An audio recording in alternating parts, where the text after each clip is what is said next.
Pikërisht ishte kjo pamje që rastisa, kjo figurë e lashtë mitologjike, që më bëri të mendoj dhe të them, mos vallë, me të vërtet Skënderbeu, princi ynë arbëror, kishte gjak hyjnish. Ajo që më përshëndetje momentalisht është këtë vendir në këtë hejkel, që siç shikoni këtu kemi një figurë të lashtë që ka edhe dy brinat e ciapit që i ka përdorur dhe Gjergj Kastrioti Skënderbeu. Përshëndetje miq.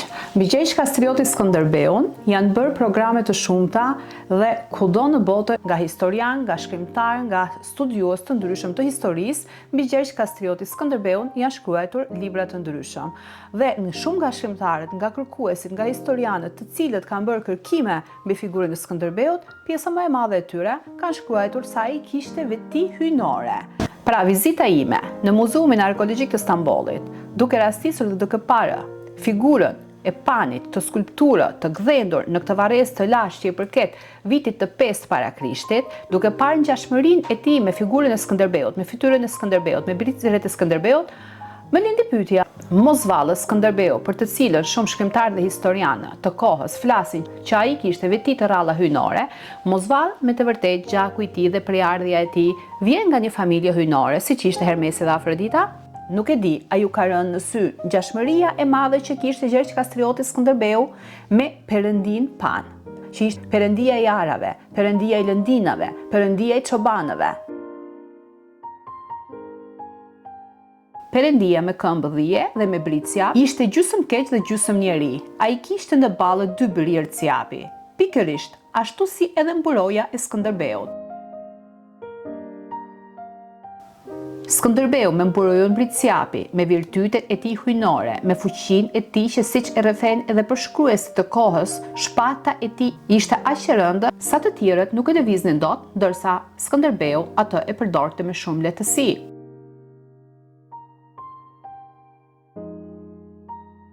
Mos vallë, Skënderbeu i ka rënjet nga familja e perëndive të Hermesit dhe Afroditës. Pra, ishte një person i rrallë, i ndryshëm nga të tjerët, i ndryshëm nga luftëtarët e tjerë. Dhe patjetër që këtë e vërteton edhe vetë lufta e tij që ka bërë duke pasur një ushtri shumë të vogël në krahasim me ushtrinë osmanllie, me një ushtri shumë të vogël, ai ka bërë me 10 beteja dhe i ka fituar këto beteja dhe kur nuk humbi. Por, ajo që nuk është folur për Skënderbeun është diçka tjetër. Është helmeta e Skënderbeut. E dim të gjithë se Gjergj Kastrioti Skënderbeu, princi ynë arbëror, në helmetën e tij kishte si shenjë britësjapin. Dhe këtë nëse e shikojmë në histori, nuk rastisim ndonjë gjeneral tjetër ushtarak, siç ka qenë Skënderbeu në Prijës ushtarak, që të përdorte britësjapin. Kur themi që Skënderbeu kishte veti hyjnore, ishte i pamposhtur, ishte shumë i zgjuar dhe ishte i veçantë nga të tjerët, pikërisht ishte kjo pamje që rastisa, kjo figurë e lashtë mitologjike, që më bëri të mendoj dhe të them, mos vallë, me të vërtet Skënderbeu, princi ynë arbëror, kishte gjak hyjnish. Perëndia Pan, i biri i Hermesit dhe Afroditës, ishte gjysmë keq dhe gjysmë njeri. Këmbët e tij ishin si keq dhe në kokë ai kishte briret e ciapit. Dhe kjo është figura e perëndis Pan. Perëndia Pan ishte perëndia i buqësisë, perëndia i arave, perëndia i çobanëve. Se kemi shumë gjëra që na ngjasojnë dhe shumë gjëra që na dërgojnë të mendojmë këtë. Ne shqiptarët, siç e dimë që nga lështësia deri më sot kemi preferuar të jetojmë në male. Pra malet kanë qenë shtëpitë tona. Dhe malet i kemi zotëruar shumë mirë. Dhe kjo ka qenë ajo që populli ynë, kombi ynë, megjithëse ka kaluar luftëra të mëdha, kur nuk e mëshuar, sepse ne i kemi zotëruar shumë mirë malet. Dhe duke njohur malet, kemi bërë edhe pritat, kemi njohur edhe vendin.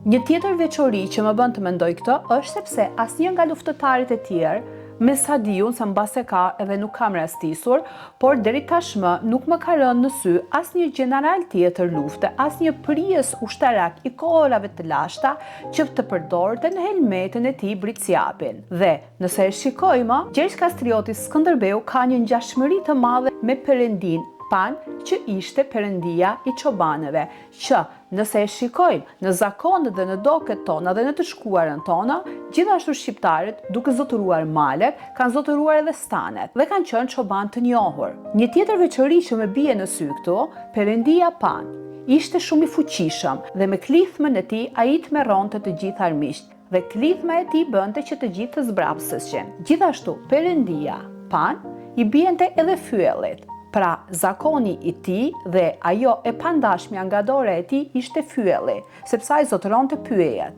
Dhe ne shqiptarët e kemi si tradit fyellin dhe ndërmjet fyellit janë thurur këngët e lashta. Pra, ne nuk kemi pasur shkrimin dhe leximin, ashtu siç e kanë pasur popujt e tjerë, ne mbase e kemi mbajtur gjuhën tonë, por nuk na është lejuar që të shkruajmë për shekuj me radhë gjuha jona, kështu që ne e kemi trashëguar historinë tonë ndërmjet baladave, ndërmjet këngëve. Pra, historia jona, historitë e trimërisë, historitë e dashurisë, historitë e gjakmarrjes, historitë e luftërave, gjithmonë janë kënduar dhe këngët e para që janë kënduar nga çobanët, me fyell ose nga iso që e kemi polifonina. Dhe duke parë këtë ngjashmëri të madhe, dhe duke parë këtë figurë të Perëndisë Pan, dhe duke parë helmetin e Gjergj Kastriotit Skënderbeut, më lindi pyetja, përse deri tani nuk janë bërë kërkime dhe nuk është folur për këtë çështje? Përse deri tashmë historianët nuk e kanë bërë këtë pyetje? Përse Gjergj Kastrioti Skënderbeu në helmetin e tij përdori britsjapin? Dhe ne shqiptarëve na thoni që jeni naçis i keq, jemi naçis i keq. Dhe ne i zotërojmë malet shumë mirë. Perëndia Pan, Perëndia me këmbë dhije, ishte djali i Hermesit dhe Afroditës. Hermes Trismegistus do të thotë djali i Zeusit dhe i Gaias. Ai është lajmëtari i Zeusit. Ai konsiderohet më dinaku dhe më i shpejti nga perëndita. Afrodita ishte një perëndesh i dashurisë e dhënë pas epshit, kënaqësisë, pasionit dhe riprodhimit. Homologia e saj me Venusin përfaqëson dëshirën, bashkimin seksual dhe pjellërinë. Këto ishin disa veçori që edhe Pani trashëgonte. Pra, ai ishte shumë i dhënë pas marrëdhënieve intime. Në kohët më të lashta, kur perënditët shpesh konceptoheshin si figura kafshësh dhe jo njerëzore, Pani kishte kokën e një dhije, më vonë vetëm briret dhe mjekra ju hoqën nga koka e kësaj dhije, duke i dhënë fytyrës së tij një fytyrë njerëzore. E bëj krahasimin e Skënderbeut me Perëndin Pan, duke u bazuar nga brirët që ai përdori në helmet dhe duke u bazuar nga që Perëndia Pan ishte gjysmë dhi dhe gjysmë njeri dhe ai kishte brirët. Bota thotë që shqiptarët janë inatçar dhe njihemi për inatin ton.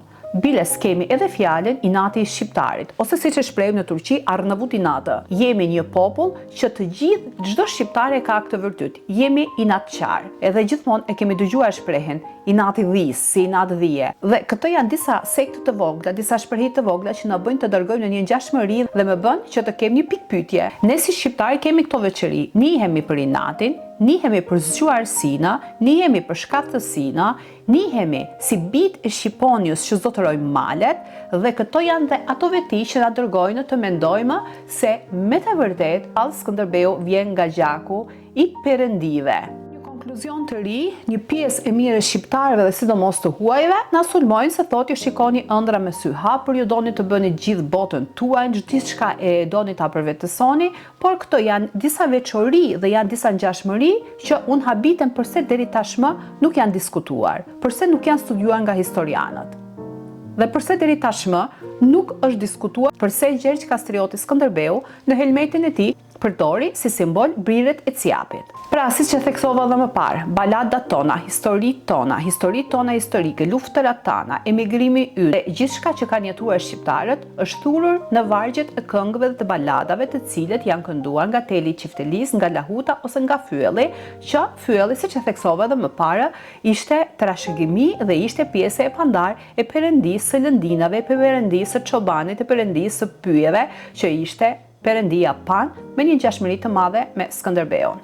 Pra, vizita ime në Muzeumin Arkeologjik të Stambollit, duke rastisur dhe duke parë figurën e Panit të skulpturë të gdhendur në këtë varrezë të lashtë që i përket vitit të 5 para Krishtit, duke parë ngjashmërinë e tij me figurën e Skënderbeut, me fytyrën e Skënderbeut, me britëret e Skënderbeut, më lindi pyetja, mos vallës Skënderbeu, për të cilën shumë shkrimtarë dhe historianë të kohës flasin që ai kishte veti të rralla hyjnore, mos vallë me të vërtetë gjaku i tij dhe prejardhja e tij vjen nga një familje hyjnore, siç ishte Hermesi dhe Afrodita?